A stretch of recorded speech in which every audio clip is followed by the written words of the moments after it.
Aulão de véspera para auditor fiscal federal, médico veterinário. Aulão de informática. Eu sou o Fabiano Abreu.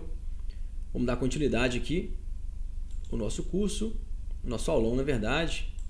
Essa aqui é a apostila que a gente tomou como base, uma apostila que foi feita para esse curso. De antemão, gostaria de agradecer bastante o pessoal que comprou a apostila, que deu aquela moral para o site, para o nosso canal. E espero que tenham feito bom proveito dela. Está bem explicada, uma apostila bem trabalhada para esse cargo. Mas se você também vai prestar um concurso que vai cobrar informática básica, percebam que ela é bem extensa, tem um material completão aqui. Serve para outros cargos também. É só você olhar no site, vai ter aqui o sumário da apostila, aí você analisa se serve também. Vamos lá. Capítulo 6, características importantes, Windows 7, 8 e 10. Como a ESAF não definiu o sistema operacional, a versão do sistema operacional, então a gente vai trabalhar do 7 para frente, porque são os mais recentes. Algumas bancas especificam Windows 7 ou Windows 10, dificilmente o Windows 8. Mas vamos lá então para a definição importante do Windows de forma geral. É um software proprietário, multitarefa preemptivo, multiusuário e utiliza memória virtual. Lembrem dessas definições, a gente já trouxe algumas na aula anterior, mas essas agora são mais específicas para o Windows. Eu vou explicar cada uma delas porque tem sido bem recorrente nas provas. O software proprietário, ele é protegido por direitos autorais, reservados ao seu produtor. O Bill Gates, no caso, ele faz o software, fabrica, coloca à venda sob licença de uso, você paga um preço pela licença que você tem que utilizar. Isso é a definição básica de um software proprietário, ao contrário de software livre. Aqui tem uma observação para você não confundir software livre com software grátis, embora a maioria do software livre ele é gratuito, mas pode ser pago? Pode. As bancas costumam dar essa chave aí no candidato. Não caiam. Eu vou analisar aqui uma questão de 2014 para a gente melhorar essa definição e continuar a nossa explicação aqui. O que eu vou fazer, pessoal? Um aulão de véspera, vou pincelar algumas coisas aqui mais importantes. Quem tem a apostila vai alternando aí Alt Tab. Você está assistindo o vídeo, algum assunto que você queira acompanhar pela apostila, você dá um pause no vídeo, aciona a tecla Alt do seu teclado e Tab, você alterna rapidamente entre janelas e aproveita os dois conteúdos. O melhor dos dois mundos, não é isso? Vamos lá então. Em sistemas de informática, a diferença entre software e hardware é senso comum. A gente já definiu isso. Mas existe um tipo de software que é desenvolvido com fins comerciais e é distribuído e comercializado sob licença de uso. Basicamente, né? Já falamos tudo aqui. Tais como Microsoft Windows e Microsoft Word.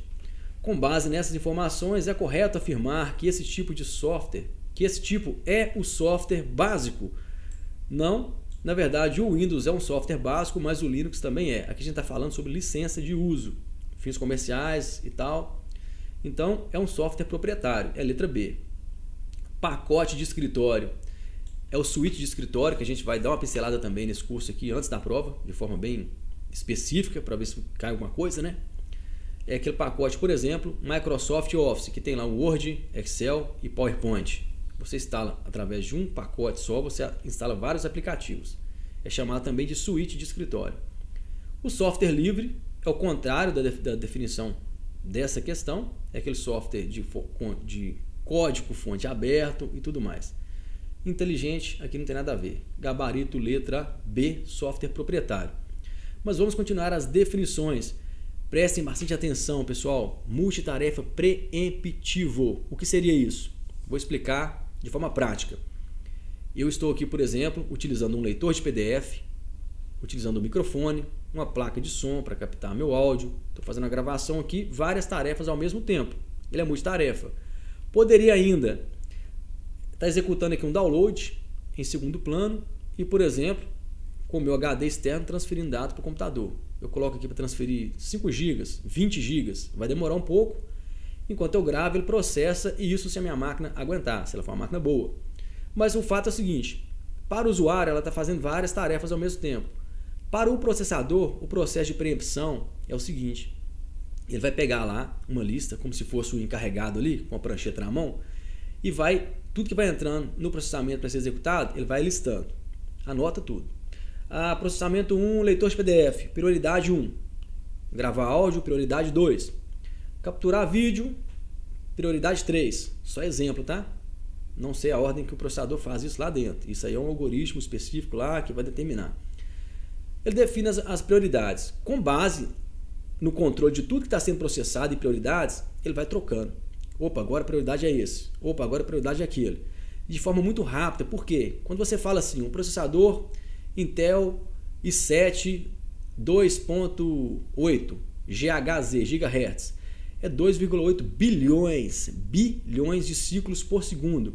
É muito rápido e ele executa isso lá na unidade lógica aritmética de forma muito rápida, mas uma coisa de cada vez.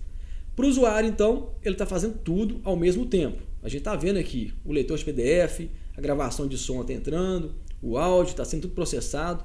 Talvez eu possa estar até renderizando uma aula em segundo plano no meu processador de vídeos aqui. Para o usuário, então, está acontecendo ao mesmo tempo. A preempção, ela está selecionando e está fazendo uma de cada vez. Entendeu a sacada? Aqui embaixo eu trouxe uma definição bem chutinha para fechar esse comentário aqui. Ó. É a capacidade do sistema operacional de gerenciar o escalonamento dos processos baseado em prioridade de execução na CPU. Tranquilo? Então, fechou. Importante para você levar para a prova, você sabe que o Windows é multitarefa, mas é preemptivo? É. Você soube disso, basicamente você já tem duas questões aí na ponta da língua. Vamos aqui então para a próxima. Os sistemas operacionais Windows 7, 8 e 10 utilizam um tipo de multitarefa que usa um esquema com as características listadas abaixo. Mesma coisa, mesmo conceito, eu vou ler só esse aqui para a gente acabar de arrematar isso. Essa questão eu trouxe porque ela traz uma definição muito bacana sobre a preempção. A gente já sabe até a resposta vai ser multitarefa preemptivo mesmo, mas complementem o estudo sobre preempção. O sistema operacional mantém uma lista dos processos ou programas que estão sendo executados e quando cada processo da lista é iniciado, ele recebe do sistema operacional uma prioridade, aquilo que eu falei no começo. Então, baseado no que está sendo feito, ele anota. O sistema operacional pode interromper o processo, está vendo a sacada aqui também? Que está em execução e a qualquer momento reatribuir o tempo para uma tarefa com prioridade mais alta, o que ele definiu que é mais alto. Na prática você percebe, quando você está operando uma máquina mais lenta, quando o computador trava, depois volta, ele dá aquela travadinha e continua, porque aquele processo teve que ser interrompido e não voltou de forma tempestiva ao olhar do ser humano. Se olhou, opa, percebeu uma travada aqui. É o processador tentando. Está na hora de você fazer um upgrade na sua máquina, porque está travando com coisa muito simples, né? A não ser que você está fazendo uma tarefa muito exigente, tipo um AutoCAD e tal. Enfim, cada processo é executado em uma área de aplicação independente, de modo que quando um deles apresenta problemas operacionais, ele pode ser finalizado, mantendo os demais em operação normal. Um deles finaliza, para de funcionar, e o outro é dado prioridade para ele, para, via de regra, tudo funcionar muito bem. Essa multitarefa é conhecida como monotarefa, priorizada, integrada, preemptiva. Percebam a maldade da banca. Se você não tivesse essa explicação prévia de preempção, olha aqui, priorizada, tem tudo a ver a palavra, pode confundir muito. Integrada, ou seja, tudo integrado e funciona lá de forma de multitarefa integrada, faz sentido também. Ou seja, questão inteligente, questão que eu gosto porque cobra realmente conhecimento, não é aquelas questões que cobram, na verdade, coisas absurdas que deixam o candidato frustrado. Então, lembre-se dessa palavra, preemptiva ou preempção. Multiusuário. Multiusuário é tranquilo, cara. Todo sistema operacional, basta você saber que o sistema operacional, tanto o Windows quanto o Linux, eles são multiusuário. Basicamente, a regra básica, tá? Não vou aprofundar também não, porque tem questões de multiusuário um pouco mais avançadas, não é para o nível de concurso público, noções de informática. Esse conceito aqui atende. Eu montei um conceito para a prova. Permite que vários usuários possam criar perfis no mesmo computador, inclusive perfis com acesso definido, administrador, visitante, criança, que tem uma aqui No Windows 10 você consegue configurar um padrão para criança, que é mais restrito ainda, para não poder instalar aplicações, remover arquivos e tal. Você pode estabelecer privilégios para cada usuário. Então, vários usuários utilizando a mesma máquina, cada um com a senha. Mas, basicamente, quando pergunta, é dessa forma aqui, ó. O sistema operacional Windows 7 é monotarefa? A gente sabe que não é, já elimina de cara. Monotarefa também não. Multitarefa sim. E multiusuário é letra C. O gabarito embaixo aqui, letra C. Multitarefa e monousuário, multicore e monousuário. Então basta você saber que ele é multitarefa e multiusuário, que já salva alguma questão aí para baixo. Memória virtual, também conhecido como memória de paginação, é o seguinte. Vou fazer uma revisão rápida aqui. Memória RAM, Random Access Memory, memória de acesso aleatório, é a memória principal do computador. Quando eu carrego, por exemplo, o meu leitor de PDF aqui para a tela, ele vai para a memória RAM e depois vai ser processado. Sempre carrega na memória RAM. Entre a RAM e o processador tem lá a memória cache em vários níveis, L1, L2, L3, que vai fazer uma busca antecipada na memória e tal, para acelerar o processo. Quando falar memória cache, está relacionado com busca antecipada na memória e questão de velocidade. Beleza, é o sistema normal, processador, memória RAM, que é a memória principal, funcionando ali. Entra um segundo elemento aqui, que é a memória virtual. É quando a memória RAM, que é a principal, ela enche e o computador precisa lançar a mão de um recurso que se chama virtualização de memória lá no HD, no disco rígido. Então esse processo ele torna a máquina um tanto lenta, porque a memória RAM ela é feita para isso, tem um barramento próprio para isso e comunica direto com o processador ali, através daquele barramento principal deles. Quando você lança a mão de simular uma memória RAM no HD, entra uma série de fatores. O principal, o HD não é o disco apropriado para fazer esse tipo de memória, para executar a memória RAM. Ele é uma memória secundária, memória de massa, muito grande, porque ele é barato, porém, devido à tecnologia dele ser mais fraquinha, ele armazena muitos dados, mas não é tão veloz assim. Então a máquina fica lenta, utiliza outros meios e tal, para buscar, inclusive não é o barramento próprio que vai lá no HD buscar essa informação, mas é necessário para que a sua máquina não trave. Então ele virtualiza na memória, na verdade a memória virtual é uma memória virtualizada. Por isso algumas provas já cobraram a memória principal como memória real, chama ela de memória real, em contraposição à memória virtual. Entenderam? Aqui tem uma explicação bacaninha aqui na apostila, mas é basicamente o que eu te falei aqui. Com mais detalhe, quem tem apostila quiser aprofundar mais, para outros concursos inclusive, tem uma explicação aqui. Olha essa questão, falando sobre memória virtual, da ESAF também, que vai ser a prova do auditor federal aí. Assinale a opção correta relativa a Microsoft Windows. É o que a ESAF tem feito. Fala sobre o Windows só, não fala qual versão. Então isso aqui aplica a mais versões do Windows. O Windows implementa o mecanismo de gerência de memória estendida por concatenação. A gente viu que não é isso. Concatenação, até no Excel ou no LibreOffice Calc tem. Você pode concatenar, ou seja, juntar partes de células e dar uma resposta numa célula ali, por exemplo, um texto com um número, e concatenar, ou seja, juntar. Não é isso. Prescinde do mecanismo de gerência de memória virtual. Prescinde é tipo tira, não depende, não lança mão do mecanismo de gerência de memória virtual. Mentira, a gente sabe que ele lança mão sim, ele utiliza, ele não prescinde. Então não é, prescinde ao contrário. Implementa, aí sim, ele implementa mecanismo de gerência de memória virtual por paginação, é o que a gente viu, ele faz a paginação, essa aqui, letra C.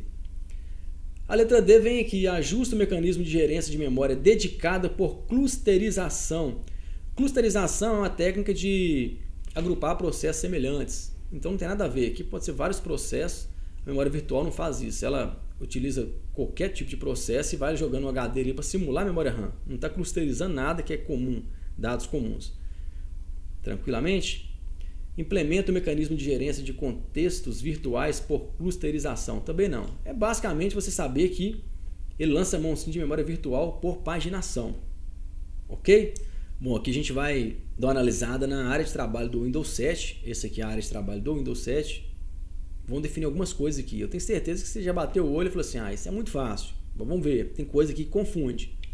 Área de trabalho sem novidades, ícones sem novidade, botão iniciar botão iniciar, não é menu. O menu é aquilo que se abre quando você clica no botão. Então já tem uma chavezinha aqui. Barra de tarefas. A barra de tarefas é tudo aqui embaixo. Ó. Embora essa aqui seja do Windows 7, a que eu estou aberta aqui é a barra do Windows 10. Olha, quando eu clico com o botão direito, embaixo ela mostra bloquear a barra de tarefas, configuração de barra de tarefas. Eu vou abrir aqui para mostrar. Olha aqui, ocultar automaticamente a barra de tarefas. Quando eu clico aqui, perceberam que sumiu toda a barra? Ocultar. Voltou ali. Agora, o que é a barra de ferramentas? São ferramentas que estão inseridas na barra de tarefas. É outra coisa, ela está na barra de tarefas, mas é a barra de ferramentas. Eu tenho que saber isso? Tem, porque nas provas menciona exatamente a área. Se você não souber se localizar ali, você erra simplesmente por não conhecer o nome dos botões das ferramentas. No cantinho aqui, ó, mostrar a área de trabalho.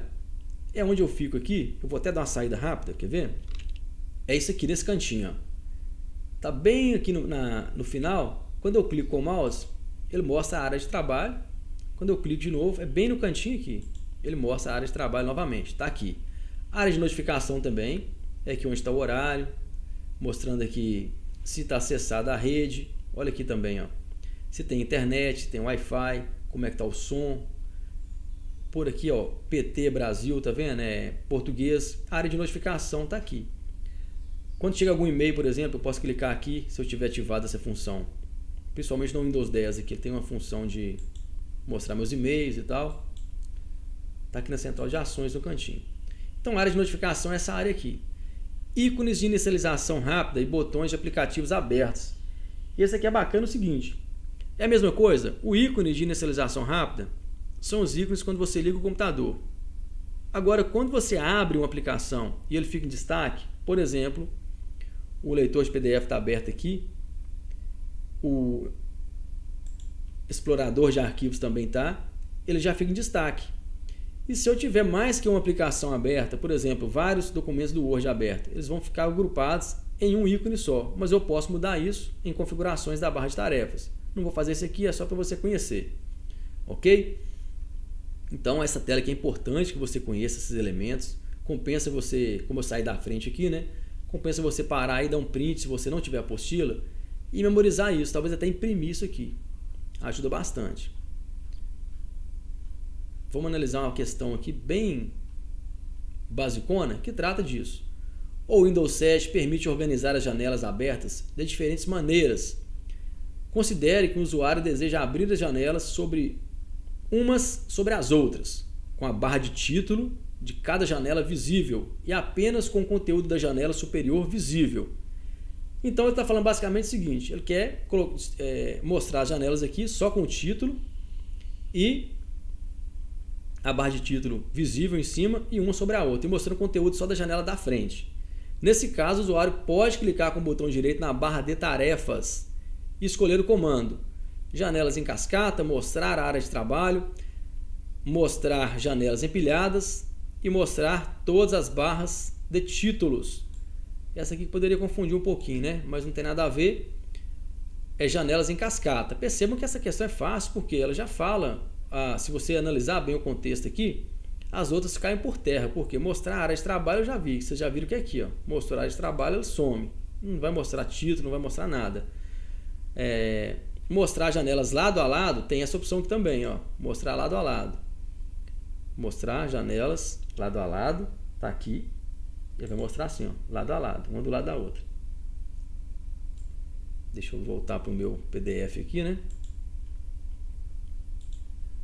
E mostrar janelas empilhadas, também não é. Mostrar janelas empilhadas não é. Então, mostrar todas as barras de títulos também não. Para você testar isso aqui é bom você navegar de vez em quando e clicar com o direito e verificar essas possibilidades. Está aqui, ó. Você clica e testa alguns comandos. Importante essa questão para o Windows você conhecer isso, tá bom? Mais uma questão aqui da FUNCAB 2014. Área do Windows para mostrar notificações sobre eventos como e-mail de entrada e conectividade de rede se localiza. Está perguntando, na verdade, onde fica a área de notificação, mostrar notificações. No lado direito da barra de tarefas, como a gente já sabe que a barra de tarefas está aqui, do lado direito tem a área de notificação. fica no lado direito dela. Não a extrema direita, que a extrema direita a gente sabe que é mostrar a área de trabalho, mas está falando no lado direito. No lado esquerdo não é, no painel de controle não, no menu iniciar também não é nem no botão, nem no menu. Na área de trabalho, é no lado direito da barra de tarefas. Aqui eu faço um comentário, vou conferir o gabarito, 1A, 2A. Então a gente viu que está certinho aqui, ó. Um foi letra A, barra de tarefas, e a outra aqui 2A, janelas em cascata.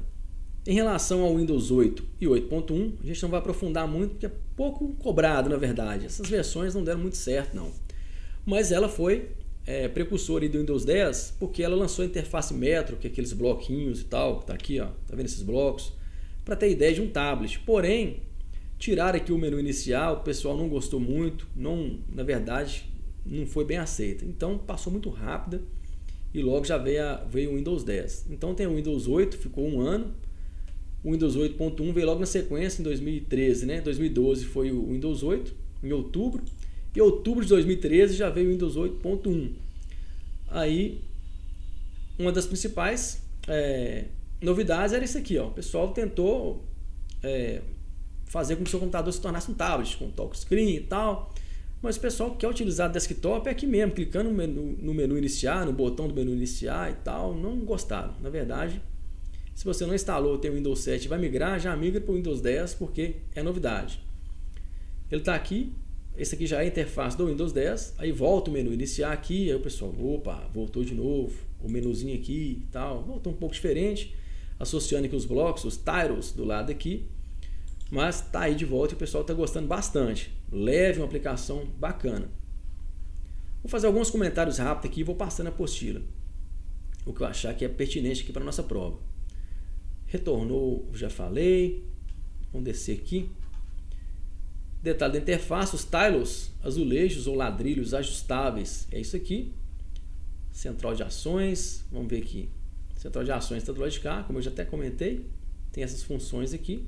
Modo tablet, dá para clicar e ele ficar parecido mais com o Windows 8, né? Interessante isso aqui, ó, o Windows 10, ele já traz agora o Edge, que é o navegador oficial, é o novo, é o padrão que vem aqui na barra de tarefas. Mas o Microsoft Internet Explorer, ele continua, você consegue acessá-lo através do menu aqui, digita lá Explorer, consegue acessar caso você precise. Lojinha da Microsoft, como o smartphone tem, você compra aplicativos pela loja do seu smartphone, pelo Windows você também tem uma loja. Aqui eu já falei dessa faixa de opções, não é o nosso caso, explorador de arquivos. Para quem não assistiu nenhuma aula do canal, não viu isso aqui, vou explicar rapidamente. Explorador de arquivos é o nome do Windows Explorer antigo, esse aqui, ó. Agora se chama explorador de arquivos e ele tem faixa de opções, ele não tem menu, ele agora adotou a faixa de opções que vem no Office, no pacote Office, que a gente vai ver um pouco mais adiante, quando a gente for estudar um pouquinho de Word e Excel. A grade está falando um pouquinho sobre o painel de controle. Não vou entrar muito no mérito, eu vou corrigir uma questão para vocês verem como que as bancas têm cobrado. Basicamente é isso aqui, ó. Essa questão aqui trata o seguinte: em um computador executando o sistema operacional Windows, é possível listar todos os componentes de hardware. Percebam que eu grifei ali e é assim que você deve fazer na prova. Para você já separar, peraí, componente de hardware, já marca aquilo que está destacando. Instalados ao selecionar no painel de controle a opção, ou seja, qual opção no painel de controle que eu vou mostrar meus componentes de hardware. O que é hardware? A parte física. Aí letra A, gerenciador de dispositivos. O que são dispositivos? Placa-mãe, placa de vídeo, placa de rede, é o hardware. Então, de cara é a letra A. As demais, olha aqui, centro de rede e compartilhamento. Na verdade é central, mas o erro não está só aqui não. O centro de rede de compartilhamento não mostra componentes de hardware. Você configura a sua rede. Gerenciador de programas e recursos. Você instala programas e tal, habilita recursos. Tem a ver com software, não tem a ver com hardware também. Gerenciador de desempenho também não tem a ver com hardware, embora o desempenho, você tendo um hardware bom, o desempenho vai ser muito melhor, mas para configurações disso você usa a interface, não é o caso. E gerenciador de segurança também não. Aqui embaixo tem aqui o print da parte do gerenciador de dispositivos e a definição. Exibir e atualizar as configurações de hardware. e o drive do dispositivo. Letra A, então, ok? Que eu falei que já é a resposta, gerenciador de dispositivos. Aqui eu tenho uma explicação para cada letra, que eu acabei de explicar, não precisa. Essa aqui eu não vou comentar, vamos pular para frente. O OneDrive é importante a gente comentar, porque é uma ferramenta interessantíssima e hoje ele já vem incorporado no Windows 10. É basicamente um espaço que você tem nas nuvens para armazenar seus documentos. Você cadastra uma conta na Microsoft, pode ser um e-mail do Gmail, por exemplo, que eu utilizo, não tem problema, não precisa ser o e-mail da Microsoft. Você cadastra lá e abre, por exemplo, o Word. Pelo Word você tem acesso direto ao OneDrive também, pelo Excel. Você cria uma planilha eletrônica para controle no seu dia a dia, da sua loja, da sua empresa e tal. Você utilizando o Microsoft Office, qualquer aplicativo ali você salva direto nas nuvens, e em outro computador que tenha o Word instalado, Excel, enfim, algum aplicativo do pacote Office, você acessa o OneDrive com a sua senha e tem total acesso e controle para fazer alterações dos seus documentos. Uma ferramenta interessantíssima, porque evita de você ficar andando com o pendrive, atualizando o documento e perdendo a sua última atualização, que é um dos problemas, assim, um dos calcanhares de Aquiles dos controles internos que a gente faz. Porque você tem salvo no pendrive, tem salvo numa máquina ou em outra. Aí essa máquina que estraga ou não está ligando, ou tem alguém utilizando ela aqui, você abre lá, atualiza, depois você fica sem saber qual documento é o mais atual. Se você mantém isso no OneDrive, é grátis, você tem lá acho que 5 GB o mínimo já disponível gratuitamente, e texto ocupa pouquíssimo espaço. Você guarda tudo lá no OneDrive, precisou um local com internet, tem que ter internet, né?